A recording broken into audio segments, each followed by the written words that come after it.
안녕하세요. 핫한 특징주에 대해 분석하는 특징주 필터링 채널 생생주익정보토입니다.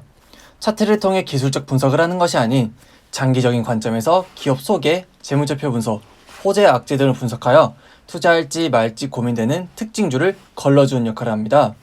공부는 하기 싫고 떼돈은 벌고 싶어요. 모든 사람들이 그럴 겁니다.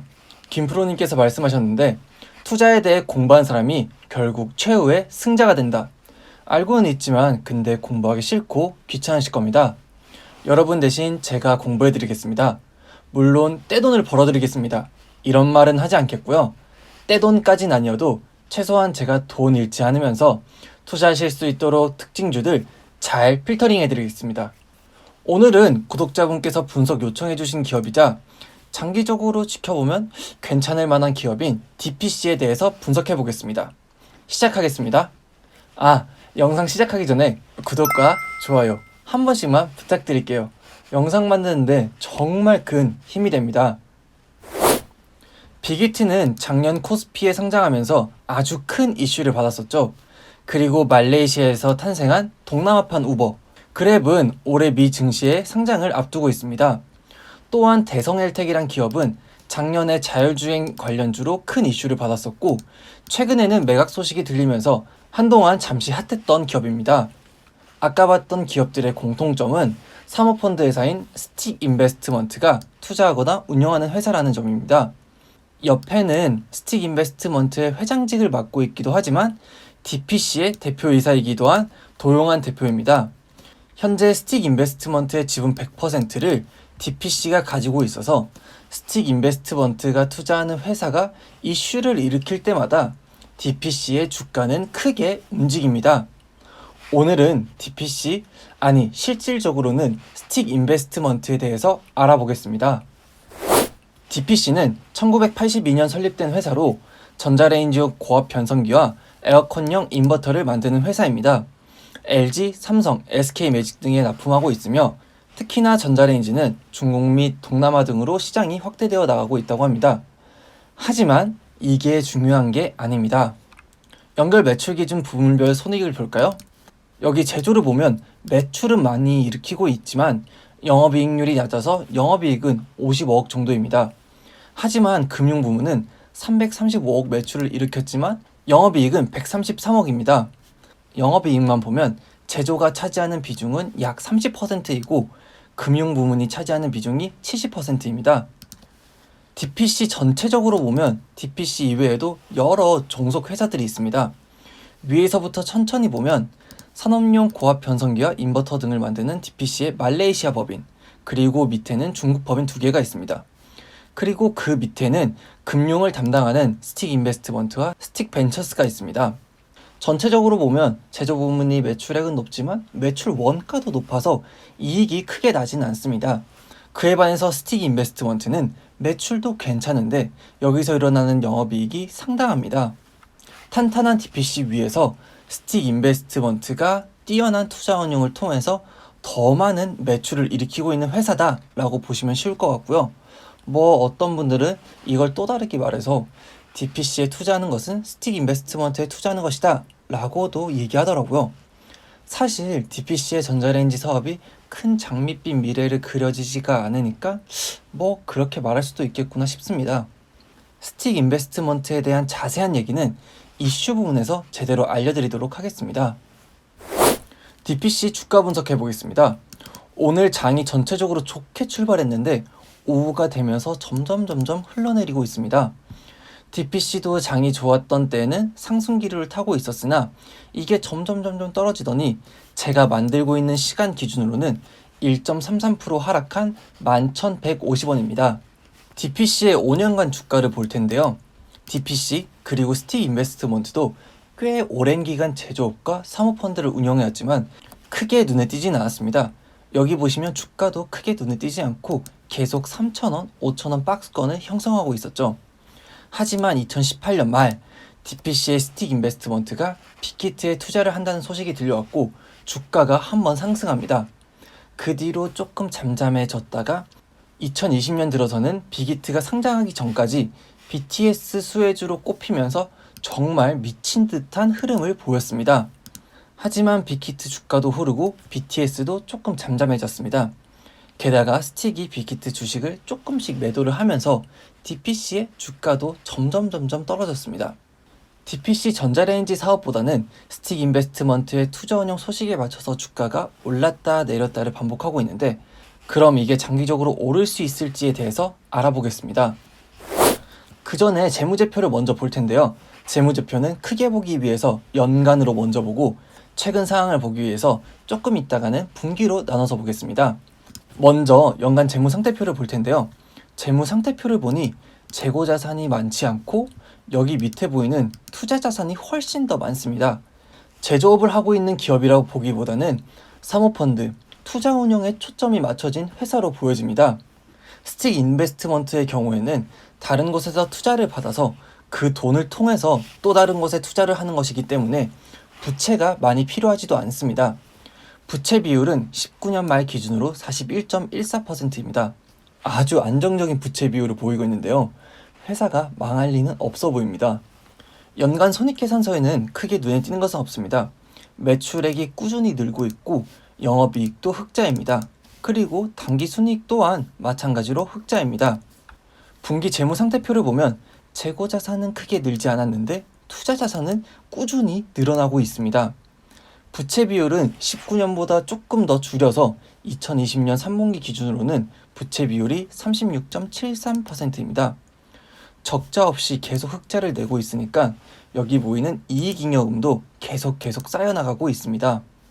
코로나19가 제조업계에 암울한 기운을 가져왔지만 여기 왼쪽에 보이는 분기 손익계산서를 보면 DPC는 제조업보다는 금융 부분에서 매출과 영업이익이 컸기 때문에 DPC 전체적으로 보면 코로나19의 영향이 거의 없었습니다. 오른쪽을 보면 오히려 2020년에 매출이 늘고 영업이익도 늘었습니다. 매출액은 9% 상승했고 영업이익과 당기순이익은 80% 이상 늘어났습니다. 여기는 작년에 빅히트가 상장을 하고 그 이후에 지분을 어느 정도 매도하면서 수익을 낸 것도 포함되어 있습니다. DPC 재무제표를 종합해보면 재무상태 아주 안전하다. 몇 년간 회사가 매출을 못 내도 당장 회사가 없어지지 않을 정도로 안전하다. 탄탄한 제조업을 바탕으로 두고 있고 스틱 인베스트먼트는 코로나19의 영향 따위 받지 않고 매출을 잘 내고 있다. 이렇게 볼 수 있을 것 같네요.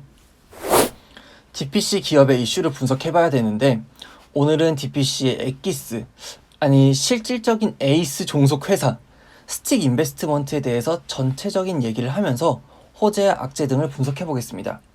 제가 다른 기업들도 분석하면서 종종 얘기하는 것이기도 한데 기업의 라이프 사이클이라는 게 있습니다. 회사가 창업을 하고 성장을 하고 성숙하고 그리고 4단계에서는 쇠퇴하거나 재성장을 합니다. 지금 스틱 인베스트먼트는 4단계에 있다고 봐도 좋은데 1단계부터 간단하고 빠르게 얘기를 해볼게요. 여기 보이는 도용환 대표는 39세의 신한생명 최고 투자 책임자로 역임하고 있었습니다. 투자업계에서도 워낙 유명했으나 1996년에 CEO 인사에 떨어지면서 자존심이 상했다고 해요. 그리고 사표를 내고 이때 스틱 투자 자문을 설립했습니다.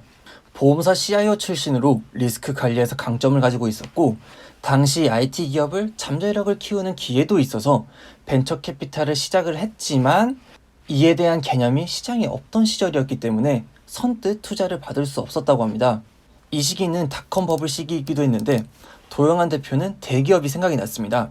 차세대 기술 개발을 위해서 연구원을 뽑아놓으면 이때 닷컴 버블이라고 해서 벤처회사로 이직을 했다고 해요. 우리가 이직을 막을 순 없으니까 차라리 같이 펀드를 만들어서 그들과 연결고리를 만들자 이렇게 말을 했다고 해요. 그렇게 LG전자에서 투자를 받고 이후로는 SK텔레콤, 삼성생명, 그리고 현대중공업 등과 펀드를 만들어서 회사 설립 4년 만에 운용자산 2천억을 넘기게 됩니다. 그 이후로는 국민연금, 우정사업본부, 교직원 공제와 같은 기관 투자가들을 끌어들였고 심지어 국내 최초로 중동자금을 유치하면서 또 한 단계 도약했습니다. 지금은 이스트브리지 파트너스의 회장이신 임정강 상무를 영입하면서 당시에 중동 대상으로 맨 땅에 헤딩을 하면서 3년 만에 투자를 받아냈다고 합니다. 400억으로 출발해서 운용자산 7조를 키운 스틱 인베스트먼트입니다. 우리나라 기관들과 그리고 중동에서 투자를 받을 수 있다는 것은 투자와 신뢰 둘 다 갖춰져야 가능한 겁니다. 도용환 대표는 보험사 최고 투자 책임자 출신으로 한 방을 노리기보다는 안정적으로 투자를 해서 닷컴 버블에서도 살아남은 사례도 있지만, 예전에 투자를 받았음에도 불구하고 운용자산을 절반도 투자하지 못했고 성과도 좋지 않자 운용보수를 계속 받을 수 있음에도 불구하고 펀드를 청산하고 출자자들에게 돈을 돌려준 사례도 있다고 합니다. 이러한 신뢰가 꾸준히 투자를 받을 수 있는 원동력이라고 보시면 될 것 같습니다. 또한 밑에 보이는 사모펀드와 벤처캐피탈 유명 대표님들 또한 스틱 인베스트먼트 출신으로 투자업계에서는 사관학교로 불릴 정도로 아주 유명한 곳이 스틱 인베스트먼트입니다. 지금은 빅히트로 아주 빵 떴지만 이전에도 큼지막한 투자가 있었습니다. 대주주의 건강 악화로 매물로 나온 MDS 테크놀로지를 2010년 467억에 인수하고 지분 38.81%를 확보하면서 최대 주주가 되었습니다. 그 이후에는 신규 사업 부문의 경쟁력을 강화하는 등 MDS 가치를 끌어올렸고 2014년에 한글과 컴퓨터에 매각을 하면서 엑시트합니다. 4년 5개월 투자 기간 동안 총 923억 원을 회수합니다. 방위산업체 LIG 넥스원도 손꼽히는 사례인데요. 최대 주주 재무구조 개선을 이유로 시장으로 나온 LIG 넥스원의 구주 매입을 하기 위해서 하나금투, KB자산운용 등과 컨소시엄을 구성해서 스틱은 1,500억 투자를 하는 등 총 4,200억 원을 들여서 2013년에 LIG 넥스원 지분 49%를 확보합니다. 그 이후로 경영 투명성을 끌어올리고 2015년 10월에는 LIG 넥스원을 상장시킵니다. 상장 시 구주 매출 등을 통해서 2017년 3월에 투자금 회수를 완료했고 4년 1개월간 3,210억 원을 걷어들이기도 했습니다. 스틱 인베스트먼트 회사 홈페이지에서 가져온 건데요. 지금껏 투자했던 회사들과 현재 하고 있는 회사들에 대해서 나와 있습니다. 작년에는 빅히트로 아주 핫해졌고 최근에는 그랩이 미 증시에 상장한다는 이슈로 아주 핫해졌습니다. 그거 외로도 사실 남은 소스들이 아직 있습니다. 먼저 국내 소셜 카지노 게임 업체인 W게임즈의 자회사 더블다운 인터랙티브 얘기를 해볼 텐데요. W게임즈가 DDI를 인수할 때 스틱 인베스트먼트의 출자금을 기반으로 투자를 같이 합니다. 카지노 시장은 미국이 훨씬 크고 또한 DDI의 매출은 대부분이 미국에서 나고 있기 때문에 작년에 나스닥에 상장하려고 했어요. 그런데 수요가 기대에 미치지 못해서 이걸 연기를 했습니다.